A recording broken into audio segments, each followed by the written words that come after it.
हम सभी मंदिर में जाते हैं, ईश्वर के समक्ष बैठकर हाथ जोड़ते हैं और अपनी मांग रखते हैं।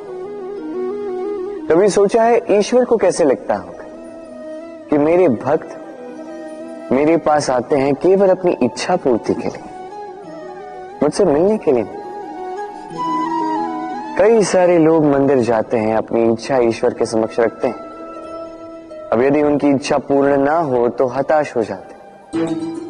अब से जब भी आप मंदिर जाओ, ईश्वर के समक्ष बैठो, हाथ जोड़ो और कहो धन्यवाद।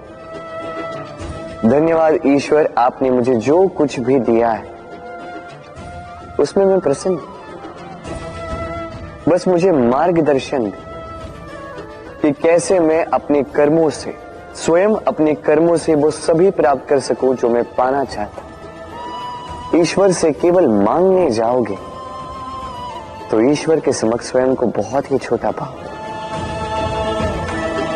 किंतु यदि स्वयं कर्म करके ईश्वर को धन्यवाद कहने जाओगे तो सही अर्थ से आपको ईश्वर मिल जाएंगे। राधे राधे। अद्भुत बात है ना, हमें सदैव हमारे नाम से बुलाया जाता है, नाम से हमारी पहचान है। ये नाम ही है जो इतिहास में स्थान बनाने में हमारी सहायता करता है।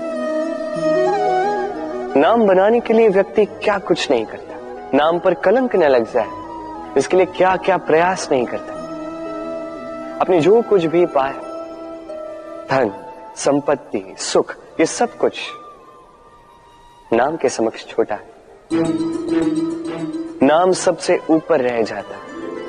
ये नामकरण संस्कार सदैव हमारे लिए अत्यंत महत्वपूर्ण होता है। अब आपको क्या लगता है मैं किस नाम की बात कर रहा हूं? वो नाम जो हमने जन्म से पाया? नहीं, मैं उस नाम की बात कर रहा हूं जो हमने हमारे कर्मों से अर्जित किया। जो जन्म से प्राप्त हुआ वो मृत्यु के साथ चला जाए। ये तो जो नाम कर्मों से प्राप्त होता है वो हमें अमर करता है।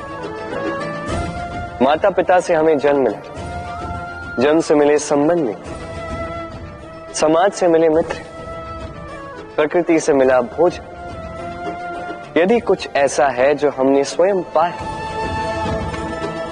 तो वो है हमारे कर्मों का फल। वो है वो नाम जो हमने कर्मों से अर्जित किया। इसलिए सदैव श्रेष्ठ कर्म कीजिए और मेरे साथ प्रेम से कहिए राधे राधे। मनुष्य भी कितना विचित्र प्राणी है, सदैव संघर्ष करता है, सदैव प्रयास करता है कि वही सबसे बड़ा बने, प्रयास करता है कि उसके समक्ष सबके शीश झुके हुए और उसके लिए सबसे पहले शक्ति प्राप्त करने का प्रयास करता है। शक्ति प्राप्त कर भी लेते हैं और उसके भय से सबको अपने समक्ष झुकाते हैं, किंतु एक महत्वपूर्ण बात भूल जाते हैं, समझ ही नहीं पाते। चलो मैं आपको उदाहरण देता हूं। कभी आपने किसी वृक्ष को देखा होगा, उसकी डालियां देखी होंगी जो फल के बोझ के कारण झुक जाती है। वो फल टूटता है, पुनः ऊपर जाती है, फिर एक और फल देती है, वो टूटता है, पुनः ऊपर जाती है, सदैव झुकी हुई नहीं।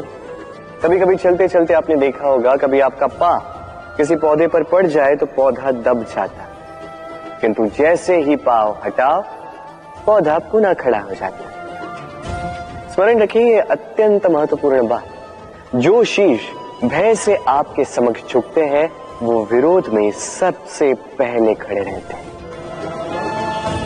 आप जीते, सबको जीती है, किंतु बल के भय से नहीं, उन्हें जीती है प्रेम के समक्ष।